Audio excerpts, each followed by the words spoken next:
Bom, da superlotação, aqui do desrespeito ao distanciamento social do Rio de Janeiro pro de São Paulo. O Lucas Herrero está com a gente aqui, né, Lucas? Como é que você está? Tudo bem, Agostinho? Muito bom dia a você, bom dia ao Garrafa, ao Gui, também a todos os ouvintes da Rádio Bandeirantes. Eu fico imaginando a cabeça dos donos aí de bares, restaurantes, das lojas, que tem que colocar termômetro nas pessoas assim que elas entram, tem que distanciar a mesa, tem que promover ali um distanciamento social e colocar 40% da capacidade, o pessoal sofrendo para conseguir sobreviver e manter os negócios. E aí eles ouvem essa notícia do Belo e a escola superlotada com um show lá no Rio de Janeiro. Claro que são estados diferentes, mas é justamente esse o desespero dos donos dos bares, dos restaurantes e das lojas. Porque a grande maioria, de acordo, né, com os sindicatos e com as associações, Agostinho, a grande maioria dos estabelecimentos cumpre com as normas, cumpre com as regras do Plano São Paulo de flexibilização. E aí, uma parte que não cumpre acaba penalizando a grande maioria dos restaurantes que precisam fechar um pouco mais cedo. A gente tem toda essa questão que tem a ver com o nosso Plano São Paulo de flexibilização, Agostinho. Aliás, Lucas, ontem nós ouvimos aqui o doutor Marcos Boulos, do Centro de Contingência aqui de São Paulo, que sempre atende a gente, enfim. Houve uma reunião do grupo anteontem, e vai haver, acho que na sexta-feira, uma outra reunião, amanhã, portanto. Mas, enfim, segundo o doutor Boulos, não está previsto, por enquanto, nenhuma mudança do Plano São Paulo, das categorias aí das regiões, enfim, uma reclassificação para mudança. Por enquanto, nós estamos na fase amarela. A capital paulista. Você pegar Araraquara, por exemplo, não. Enfim, tem algumas regiões que estão numa situação um pouco mais crítica, mais difícil, e os números deixam claro isso. Mas o doutor Boulos falou o seguinte, que por ele, se dependesse dele e do pessoal da saúde pública aqui do estado, o estado inteiro ficaria na cor laranja. De cara, pelo menos laranja. Ele disse ainda que se fosse para ele levar adiante o que ele acha mesmo, seria vermelho. Mas ele concorda que vermelho é difícil e tal, pelo menos no estado inteiro, enfim, a economia pesa também, mas isso é para dizer. Então, quando as autoridades dizem que o que define mesmo é a saúde e tal, é um pouco isso. Tem um peso. Né? Tem um peso. Mas não total. E a gente entende também, ninguém aqui está querendo esconder o óbvio que um estado como São Paulo, ou o Brasil como um todo, tem que abrir mão da economia. Não é isso, mas é assustador quando você percebe que a gente está saindo agora de um carnaval que foi uma bandalheira. E a gente sabe que a consequência na área da saúde vai aparecer daqui a 2 semanas. Sempre foi assim. Foi assim o tempo inteiro. Né? No Natal foi assim, na sequência a gente teve mais mais casos de morte, de internação e tal. Réveillon a mesma coisa e carnaval, inevitavelmente teremos essa consequência daqui a 2 semanas, um pouco mais que isso. Então, é duro também você perceber que a gente está sempre correndo atrás do rabo, né? Porque aí na hora que a coisa começar a engrossar, como foi Araraquara, nós conversamos aqui, o Guilherme estava aqui, nós conversamos com o prefeito de Araraquara, o prefeito de Chapecó também, que está numa crise. Ali tá tudo tomado. Em Araraquara não tem um leito. Em Chapecó, o prefeito de Chapecó falou pra gente, se a pessoa tiver R$1 milhão no bolso, 1 milhão, você é milionário em Chapecó, você não consegue uma vaga. Porque não dá pra você criar uma vaga, você não paga isso, né? Então, é duro você perceber que a gente vai ter que esperar, tomara que não, né? Mas a gente corre o risco de esperar 2 semanas para que a coisa estoure ainda mais e aí vamos rever se vai passar para laranja, vermelho, né, Guilherme? Exatamente, Agostinho. Só para atualizar o nosso ouvinte aqui, de acordo com o último plano de flexibilização do governo de São Paulo, Agostinho, 6 regiões estão na fase amarela. São elas Presidente Prudente, Araçatuba, Campinas, Grande São Paulo, incluindo a capital, Baixada Santista e Registro. 3 regiões estão na fase vermelha, mais rígida do plano: Bauru, Araraquara e Franca. Outras 8 regiões estão na laranja, que são elas Marília, São José do Rio Preto, Barretos, Ribeirão Preto, São João da Boa Vista, Piracicaba, Taubaté, e Sorocaba. Agostinho, esse é o último plano de flexibilização aqui do governo de São Paulo. É isso aí. É o que está valendo, é isso.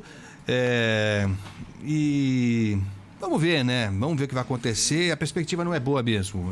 A gente, no final das contas, vai chegar àquela conclusão, né, Lucas? Que a coisa vai começar a refluir quando tivermos vacina, o que também está indo bem lentamente. Mas diga aí, como é que estamos então com o nosso comércio, com os nossos bares e restaurantes? De um lado a saúde, do outro a reivindicação dos bares, restaurantes e lojas, né, Agostinho? Por isso que eles estão propondo para o governo de São Paulo, já mandaram essa proposta para a Secretaria Estadual de Desenvolvimento Econômico. A secretária Patrícia Ellen já tem essa proposta, essa ideia de criar um disque denúncia para que não só os donos dos bares, dos restaurantes e das lojas, mas também a própria população tenha acesso a esse canal direto e consiga informar, consiga apontar quais são os estabelecimentos que não estão cumprindo com os protocolos sanitários, que estão promovendo aglomeração e estão utilizando inclusive salões dos próprios restaurantes para fazer festa clandestina, coisa que a gente já viu aqui em São Paulo. Então seria esse o projeto, essa a ideia. Como disse o próprio Silvio Lazzarini, que é o vice-presidente da área de restaurantes do Sindresbar, que é o sindicato dos bares, restaurantes e também similares aqui de São Paulo, é separar o joio do trigo, separar quem cumpre os protocolos de quem não cumpre os protocolos. E um segundo objetivo, além de mostrar, né, que a maioria está cumprindo, é fazer com que num futuro próximo a gente tenha o final de todas essas restrições de horário, principalmente com relação aos bares, restaurantes e lojas. Não é só o setor de bar e restaurante, sim os lojistas de shopping que também estão querendo essa mudança, né? A gente conversou com o dono de um bar, né, aqui em São Paulo. Ele disse que é a favor desse disque denúncia, mas que é preciso ser usado com parcimônia, com bom senso, porque senão começa uma caça às bruxas e o próprio setor acaba sendo prejudicado, aumentando assim a demanda da fiscalização, que já não é tão alta. Só lembrando que a gente tem mais de 1.000, já teve, né, mais de 1.000 bares, restaurantes e baladas interditados em São Paulo, na capital paulista apenas, desde o começo da pandemia. Agora os setores aguardam um retorno do governo estadual para saber o que vai ser feito sobre essa ideia do disque denúncia, Agostinho. É isso, precisa tomar cuidado mesmo, porque numa dessas um concorrente tenta atrapalhar a vida do outro, né? Existe isso, é o ser humano, fazer o quê? Né? Nem todo mundo usa para o bem um instrumento como o disque denúncia que já mostrou sua eficiência em outros setores. Então esse alerta é importante. Agora é o seguinte, viu, o Lucas, quem circula pela cidade, e aí o nosso ouvinte pode mandar mensagem, a gente já vai ouvir o nosso ouvinte aqui pelo WhatsApp. Quem circula, você tem taxista, tem motorista de aplicativo, enfim, tem quem anda mesmo pela cidade, pelos vários bairros, enfim, sabe dizer, eu garanto que sabe dizer 3 lugares que funcionam de forma clandestina, desde sempre. Eu vou citar o meu aqui, que eu já citei várias vezes, e não é por nada, eu vou citar a região ali de Heliópolis, porque é o meu caminho, só por isso, porque eu passo por ali. Ali, na Delamare, na Almirante Delamare e na Comandante Taylor, nessa retona ali, saindo do ABC, entrando já no Ipiranga, ali não teve pandemia, não teve nada. Essa fase vermelha, amarela, laranja, Plano São Paulo, não existe lá. Lá não existe. Bar ali nunca fechou. Nunca fechou. E nem até às 8 da noite. Não. Vai que vai. Tá de brincadeira. De madrugada é que é mais legal. Depois das 8 da noite é que o bicho pega mesmo. Então, tudo bem, diz que denúncia é importante, mas é querer fazer. É querer fazer. Eu não sei se há essa vontade, porque aí eu vou concordar com o pessoal que reclama, aí é muito mais fácil você punir, você fiscalizar, você multar quem está estabelecido de verdade. Quem tem CNPJ, quem tem endereço, quem paga IPTU. É fácil. Aí é fácil demais para a autoridade chegar lá e fechar.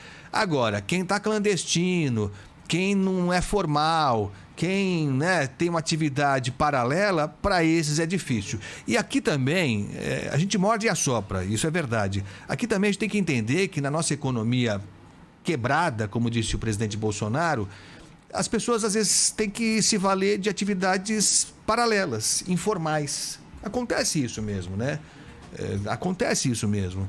Então a gente tem um monte de informalidade, de clandestinidade, de pessoas do bem que se valem disso porque não restou outra alternativa. Mas estou falando tudo isso só para dizer que o Disque Denúncia é importante, mas eu arrisco dizer que a autoridade sabe. A autoridade sabe, a subprefeitura sabe, o PSIL sabe. Esse pessoal sabe onde funciona, porque funciona clandestino desde sempre. Desde sempre. Na pandemia fica mais evidente, mais grave, fica.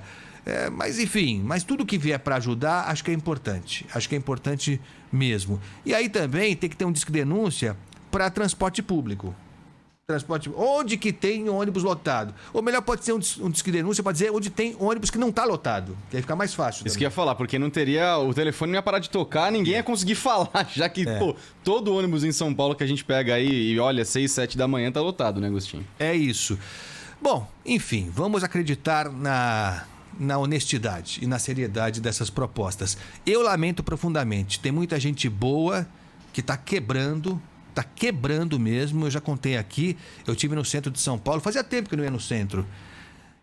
Passei por lá, pela rua Avenida São João, e aí tinha lá, sempre teve restaurantes legais até, né? Um monte de restaurante, bar e tal. Eu fui ver, tudo fechado. Eu até perguntei, mas por que é? Não, fechou. Não, mas é temporário? Não. Fechou e não pretende reabrir. Então isso também é outro lado da crise que a gente não pode também ignorar. Valeu, Lucas!